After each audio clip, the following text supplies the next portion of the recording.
الحمد لله وكفى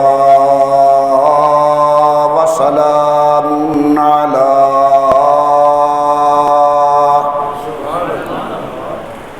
سيد الرسل وخاتم الأنبياء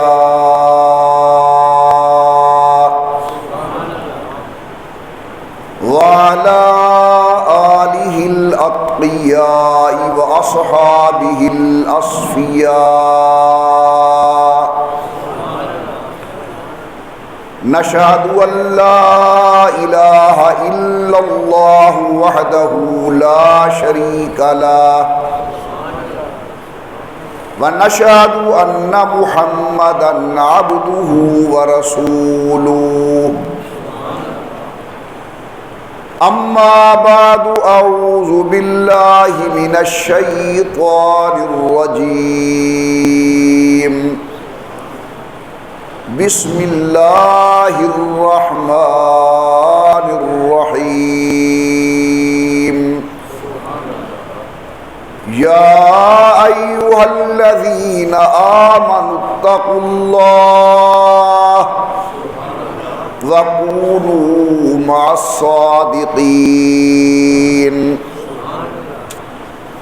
قال تعالى في مقام آخر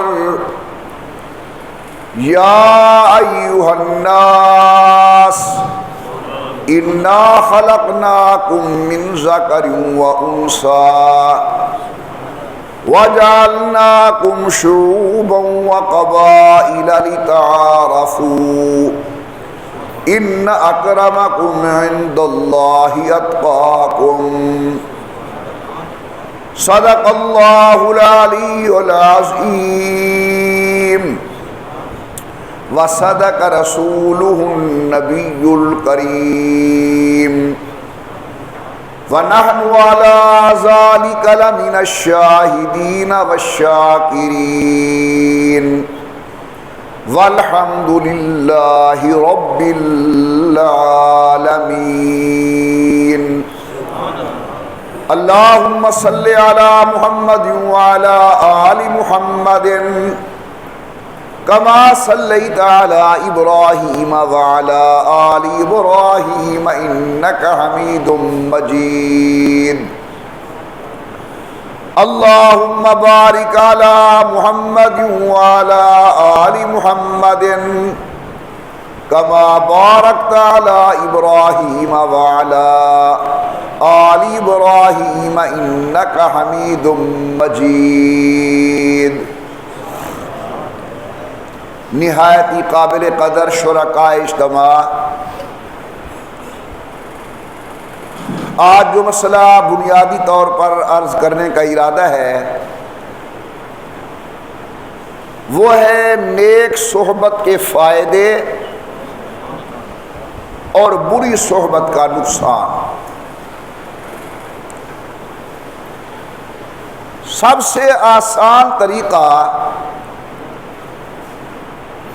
انسان کے لیے کامیابی کا یہ ہے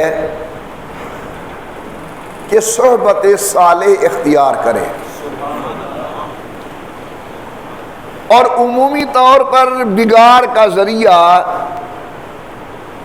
وہ بد صحبت اور بری صحبت بنتی ہے۔ آپ نے بزرگوں سے سنا ہوگا، عام طور پر فرماتے ہیں کہ صحبت صالح ترا صالح کند، صحبت طالح ترا طالح کند۔ نیک کی صحبت انسان کو نیک کرتی ہے اور برے کی صحبت انسان کو برا کرتی ہے۔ اللہ کی مخلوقات میں سے کتا نجس مخلوق ہے، پلید مخلوق ہے، بعض لوگوں نے اسے نجس العین لکھا ہے، لیکن اصحاب کہف کے ساتھ تعلق جڑا آج اللہ کا قرآن بھی اس کتے کا ذکر کر رہا ہے۔ سیدنا نوح علیہ السلام اللہ کے اولو العزم پیغمبر ہیں، آدم ثانی کہا جاتا ہے، بڑی عظمتوں، شان، مقام اور مرتبے کے مالک ہیں، لیکن ان کا بیٹا بری صحبت کی وجہ سے غرق ہوا، تباہ ہوا۔ تو آپ نے یہ دو باتیں سن کر سمجھ لیا ہوگا، اندازہ کر لیا ہوگا کہ نیک کی صحبت نے کتے کو کہاں پہنچا دیا اور برو کی صحبت نے نبی کے بیٹے کو کہاں گرا دیا۔ اللہ پاک نے قرآن کریم کے اندر متعدد مقامات پر تقوی اختیار کرنے کا ارشاد فرمایا ہے۔ انداز اگرچہ مختلف ہیں، کہیں حکم ہے تقوی اختیار کرنے کا، کہیں متقی لوگوں کی عظمت کو بیان کیا گیا شوق دلانے کے لیے، لیکن وہ تقوی ملے گا کیسے؟ فرمایا وَكُونُوا مَعَ الصَّادِقِينَ، وہ نیک لوگوں کی صحبت سے ملے گا، اللہ والوں کی صحبت سے ملے گا۔ یہ میرا رومال اور کچھ نہیں 1000-1500 کا ضرور ہوگا، مگر کوئی آدمی سے دیکھنے کے لیے تیار نہیں، اور قرآن کریم پر چڑھا ہوا وہ غلاف جو دکاندار نے بھی اس انداز میں دیا،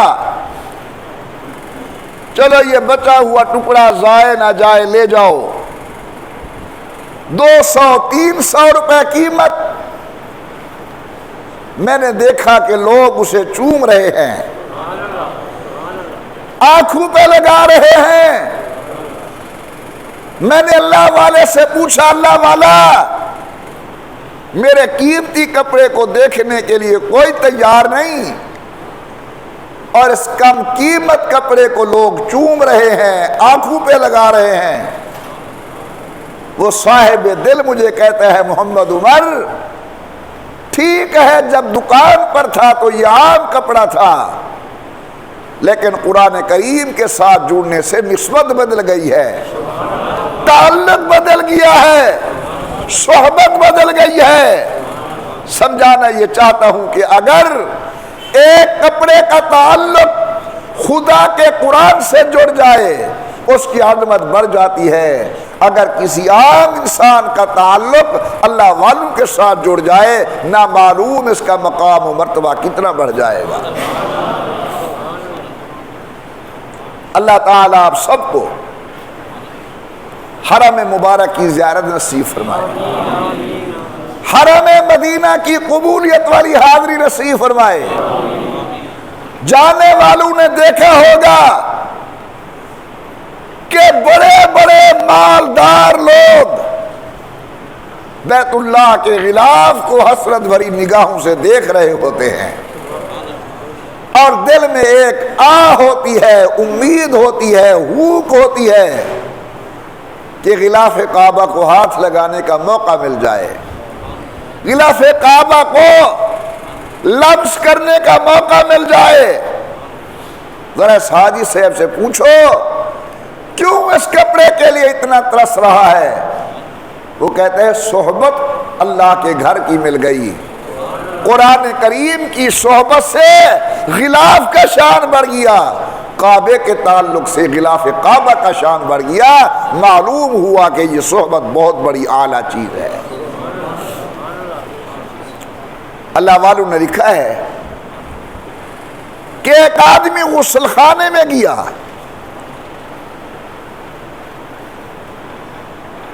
اس نے مٹی اٹھائی، مٹی سے خوشبو آ رہی تھی، سمجھانے کے لیے تھوڑا سا میں انداز بدل رہا ہوں. اس خوشبو والی مٹی کو لے کر کہتا ہے تو عنبر بھی نہیں، تو مشک بھی نہیں، لیکن تجھ سے یہ خوشبو کیسے آ رہی ہے؟ اس نے کہا ہے میں مشک نہیں، میں عنبر نہیں، لیکن خوشبو والے صابن سے تھوڑا سا میرا تعلق جڑا ہے، اب اس لیے مجھ سے بھی خوشبو آ رہی ہے.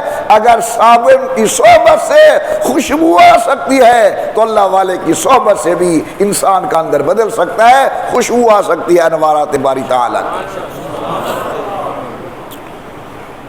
پروردگار عالم نے فرمایا یا ایھا الذین آمنو،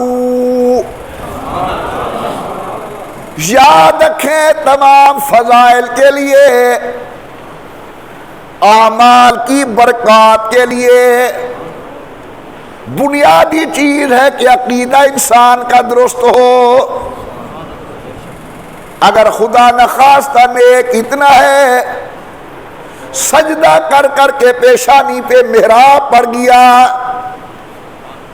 سخی اتنا ہے کہ لوگ اس کی سخاوت کے ڈنکے بجاتے ہیں، روزے دار ہے، روزہ کرتا ہے، رکھتا ہے، لیکن اللہ نہ کرے عقائد کے اندر بگاڑ ہے، خدا کی توحید کے اندر گڑبڑ، مشرک ہے، قبر پرست ہے، غیروں کے ساتھ وہ تعلق رکھتا ہے جو اللہ کے ساتھ رکھنا چاہیے، یا امام الانبیاء سرکار دو عالم کا گستاخ ہے، سید الکونین امام الانبیاء سرکار دو عالم کی ختم نبوت والے مسئلے کے اندر کوئی گڑبڑ ہے یا قیامت کے قائم ہونے کا منکر ہے، انکار کرتا ہے، تمام عبادتیں، تمام نیکیاں میدان قیامت کے اندر لا نقیم لہ یوم القیامت وزنا، اللہ فرماتے ہم وزن ہی نہیں کریں گے کہ کوئی چیز ہے یا نہیں. پہلی شرط ہے کہ عقیدہ ٹھیک ہو، اللہ کی توحید پہ ایمان، وہ ذات میں اکیلے، وہ صفات میں اکیلے، آمنہ کے لال کی نبوت و ختم نبوت پر ایمان، ہیں تو عبداللہ کے لخت جگر، ہے تو آمنہ کے نور نظر، ہے تو عبد المطلب کے پوتے، ہے تو قوم کے قریشی، لیکن ہم جیسے نہیں. اللہ نے امام الانبیاء کو مقام رسالت کے لیے چن لیا اور اللہ نے حضور کو خاتم النبیین بنا دیا.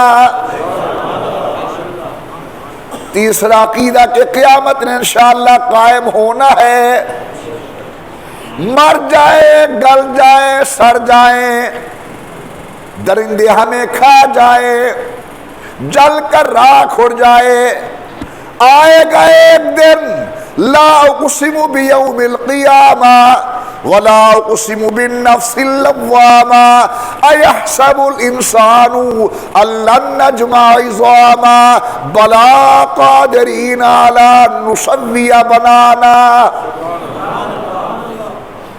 انگلیاں نہیں، انگلیوں کے پورے. اللہ فرماتے ہیں میں تیرے یہ انگلیوں کے پورے دوبارہ زندہ کرنے پر، بنانے پر قادر ہوں. آج سائنس نے ترقی کی، ترقی کر کے یہاں تک پہنچا کہ ایک آدمی کا فنگر پرنٹ دوسرے کے ساتھ نہیں مل سکتا. اللہ فرماتے ہیں تم کہہ رہے ہو میں قادر ہوں، جس طرح پہلے بنایا تھا، جہاں تمہاری عقل جواب دے گئی اسے پھر دوبارہ قیامت کے بنانے پر قادر ہوں. سبحان اللہ.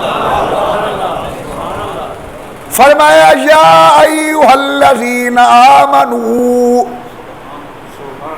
اے وہ لوگوں جن کے دل کے اندر نور ایمان موجود ہے، اتقوا اللہ، اللہ سے ڈرو. میرے پیارے اللہ تیرا ڈر آئے گا کیسے؟ سونا لینا ہو میں سونار کے پاس جاؤں، کپڑا لینا ہو کلاتھ ہاؤس پہ جاؤں، لوہا لینا ہو میں لوہار کے پاس جاؤں، اگر نور تقوی لینا ہو تو کہاں جاؤں؟ سنیے ذرا غور کے ساتھ، رحمت سے جواب ملتا ہے وَكُونُوا مَعَ الصَّادِقِينَ، اللہ والوں کے ساتھ تعلق قائم کرو، صادقین کے ساتھ آنا جانا رکھو، اہل دل کے ساتھ رابطہ رکھو، اہل علم کے ساتھ رابطہ رکھو، کیونکہ صحبت صالح ترا صالح کند، صحبت طالح ترا طالح کند، نیک کی صحبت نیک کر دیتی ہے، بری کی صحبت انسان کو برا کر دیتی ہے۔ آپ حیران ہوں گے میرے اس جملے پر، رحمت خدا بڑی عجیب چیز ہے،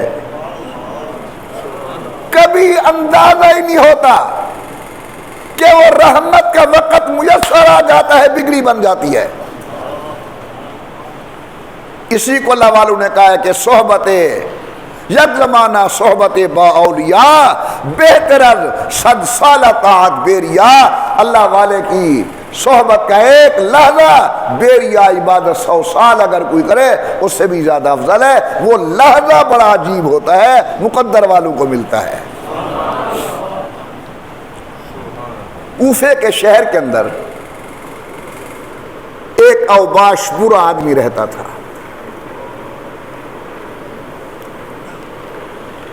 اس نے اپنے غلام کو 20 درہم دیے اور کہا کہ جاؤ بازار سے فلا فلا سامان خرد و نوشت، میوہ جات، گوشت وغیرہ لے آؤ۔ اس کا معمول تھا بری صحبت اور شام کو غلط سوسائٹی اور دوستوں کے اکٹھے ہونے کا۔ یہ 20 درہم اس غلط آدمی کا غلام لے کر جا رہا تھا کوفے کے بازار میں، سامنے کھڑے ہیں امام حماد رحمت اللہ علیہ۔ واقعہ بڑا عجیب دلچسپ ہے، سننے کے لائق۔ امام حماد رحمت اللہ علیہ، امام حماد کو ایک آدمی نے تنگ کیا ہوا ہے، کہتے ہیں مجھے 10 درہم دے، مجھے 10 روپے دے۔ حضرت فرماتے بھائی میرے پاس ہے نہیں، کہاں سے دوں؟ واہ واہ، اتنا بڑا عالم، اتنا بڑا بزرگ، تیرے پاس پیسے نہیں، میں تو لے کے جاؤں گا 10 روپے۔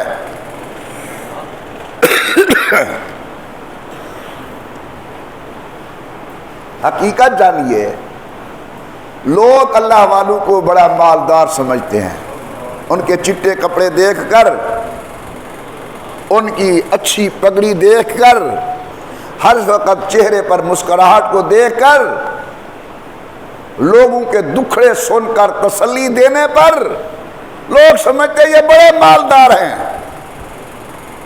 لیکن حقیقت یہ ہے کہ صبح کا مانگ کر پھر شام کی فکر لگ جاتی کہ اللہ مہربانی کر بچوں کو شام کو بھوکا نہ بٹھائیو۔ حضرت تھانوی رحمۃ اللہ علیہ لکھا ہے ایک مقام پر کہ ایک اللہ والے کو کسی نے کہا حضور آپ مسکراتے رہتے ہیں، ہنستے رہتے ہیں، ہم نے تو دیکھا ہے کہ بزرگ روتے رہتے ہیں۔ سالے لوگ عام طور پر ان پر گریا کی کیفیت ہوتی ہے، بات پر دل نرم ہوتا ہے، رو پڑتے ہیں، آپ ہنستے رہتے ہیں۔ کیا ہو گیا بھائی؟ باہر آپ دیکھنے میں لگ گئے، کیا ہو گیا؟ آپ ہنستے رہتے ہیں۔ تو اس بزرگ نے فرمایا ہمارا ہنسنا تو ایسے ہی ہے جس طرح توا ہنستا ہے۔ کبھی توے کو ہنستا دیکھا ہے؟ ہماری ماں، ہماری بہن، ہماری بیٹی جب توے کو آنکھ سے اٹھا کر الگ کرتی ہے تو پیچھے چھوٹی چھوٹی چنگاریاں چلتی ہوئی نظر آتی ہیں۔ ہم بچے ہوا کرتے تھے تو ماں کہتی تھی یہ توا ہنس رہا ہے۔ تو اس نے فرمایا کہ ہمارا ہنسنا تو ایسا ہی ہے جس طرح توا ہنستا ہے، اندر سے جلا ہوا ہوتا ہے لیکن لوگوں کے سامنے ہنس رہا ہوتا ہے۔ یہ تو پردہ ہے غم دل کو چھپانے کے لیے۔ ظالم تو میری ظاہری مسکراہٹ پہ نہ جا، یہ تو پردہ ہے غم دل کو چھپانے کے لیے۔ کیا عرض کر رہا تھا؟ امام حماد رحمۃ اللہ علیہ، اب آدمی کھڑا وہ تو میں تو لے کے جاؤں گا 10 روپے، جس طرح یہ چودھری وسیم کو نومی کرتا ہے تنگ، میں تو 100 روپیہ لے کے جاؤں گا۔ اب حضرت بڑے پریشان ہوئے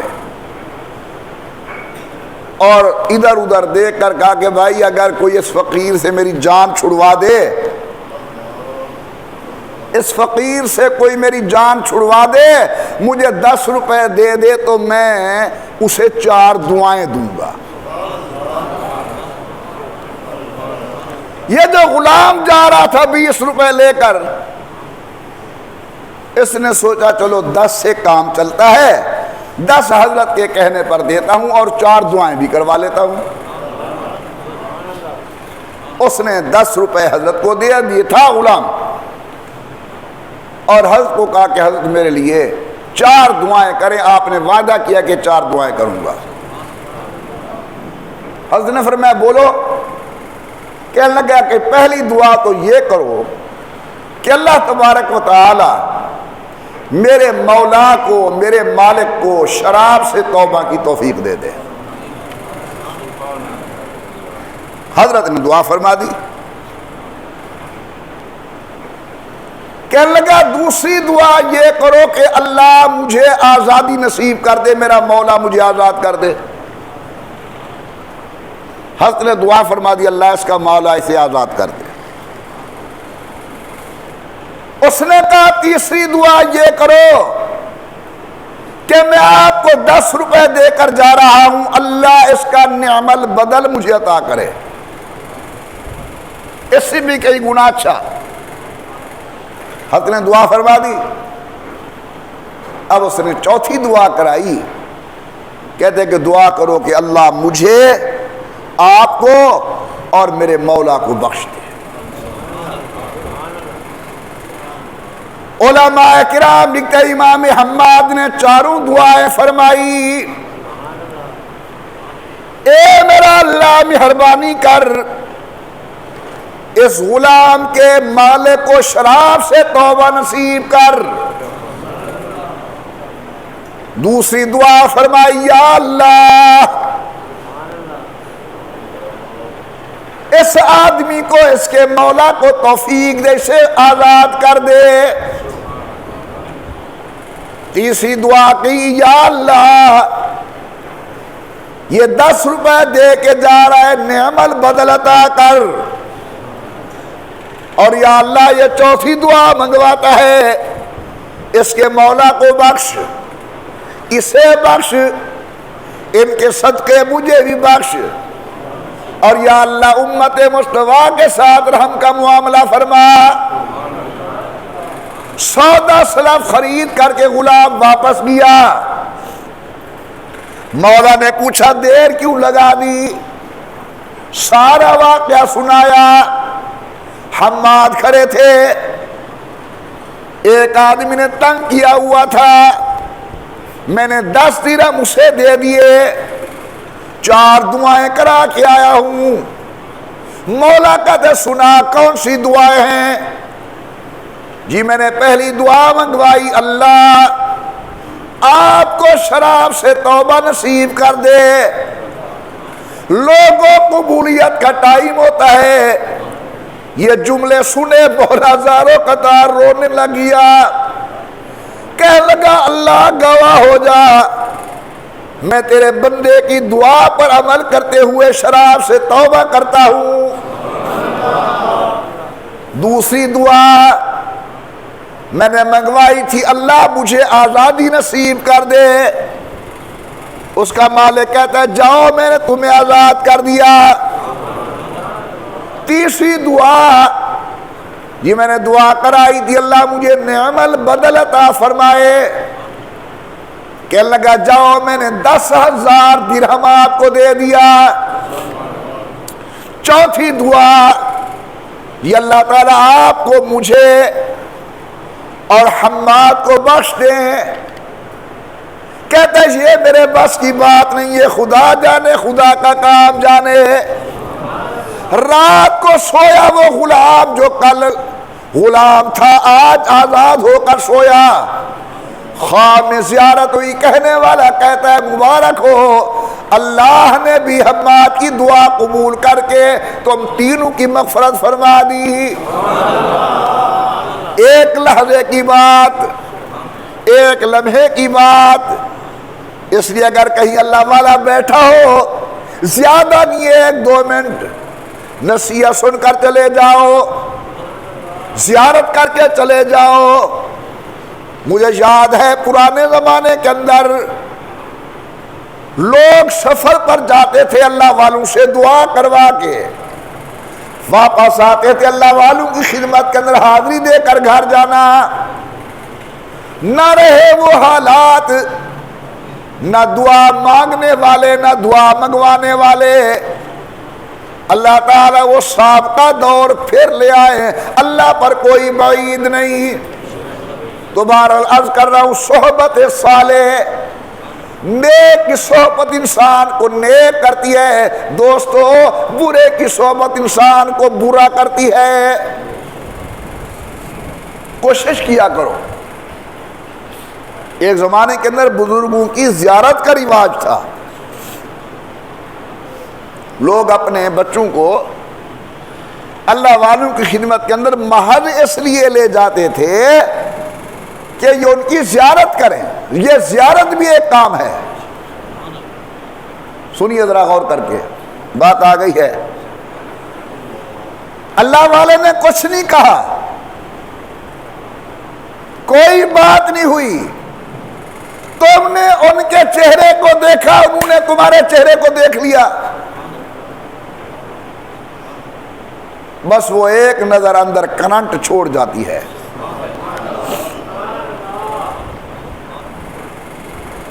مجھے یاد ہے حضرت والد گرامی قدر رحمت اللہ علیہ مجھے ملتان جامعہ خیر المدارس کے اندر ہمارے موجودہ وفاق المدارس کے ناظم اعلیٰ آیت الخیر حضرت مولانا محمد حنیف صاحب جلندری، اللہ ان کی زندگی میں سیرت میں فیوزات میں برکت نصیب فرمائے۔ ان کے دادا بہت بڑے جلیل القدر عالم، جلیل القدر محدث، پہنچے ہوئے ولی، جس صحیح معنی میں عارف باللہ کہا جا سکتا ہے، حضرت تھانوی رحمت اللہ علیہ کے بڑے خلفاء میں سے تھے۔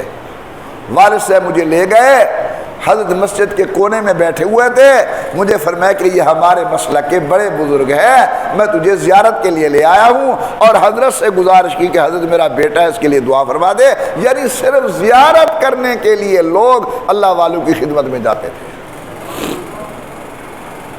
اس پر میں ایک مسئلہ پیش کر رہا ہوں۔ ایک آنے والا آیا، رسول اللہ صلی اللہ علیہ وسلم کی زیارت کی،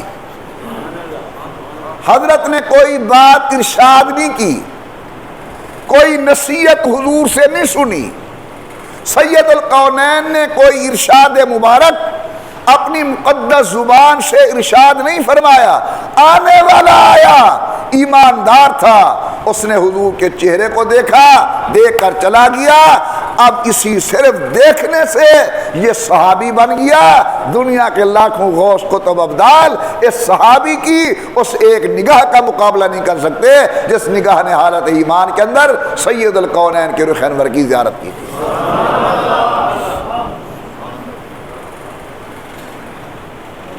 تمہارے ہندوستان کا ایک شاعر گزرا ہے، جگر مراد آبادی، اردو خواندہ لوگ کتابوں کے اندر اس کی غزلیں پڑھتے ہو۔ دنیاوی شاعر تھا، اور ہر وہ برائی جو ایک دنیا کے شاعر میں ہوتی ہے وہ تھی۔ شرابی تھا، غضب کا۔ دل میں خیال آ گیا کہ کسی اللہ والے کے جوتے سیدھے کروں، یہ بھی اللہ کی طرف سے ہوتا ہے۔ باہر نکلا، حضرت خواجہ عزیز الحسن مجذوب رحمت اللہ علیہ مل گئے۔ یہ حضرت تھانوی کے خلیفہ تھے،